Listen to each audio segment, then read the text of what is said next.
बघा, गेली 35 वर्ष सामाजिक आणि राजकीय जीवनामध्ये मी आज ह्या निवडणुकीमध्ये प्रचार करत होतो.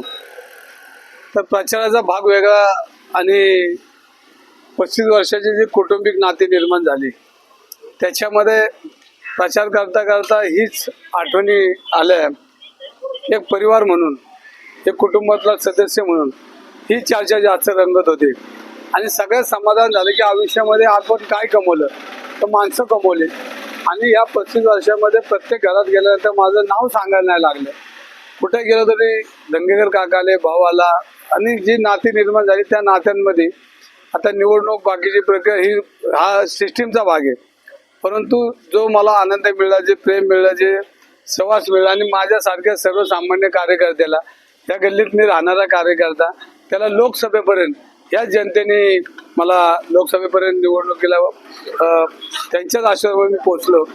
विधानसभेत गेलो मी आणि सातत्याने पुण्याच्या प्रश्न मी बोललो. पॉप संस्कृती असेल, ललित पाटील असेल, पुण्यातली गुन्हेगारी असेल, 100 मीटर शनवाडा परिसर असेल, सर्वसामान्य लोकांना न्याय द्यायचा प्रयत्न या 16 महिन्यात मी केला आहे. आणि मला पूर्णपणे विश्वास आहे की जनता माझ्या पाठीशी उभा राहील आणि मला आशीर्वाद देईन, हा मला पूर्णपणे विश्वास. लोकसभेचा उल्लेख केला, बॅकलॉग यावेळेस भरून निघेल का? 100% ही निवडणूक वेगळी, विधानसभा वेगळी, लोकसभा वेगळी, मनपा निवडणूक वेगळी.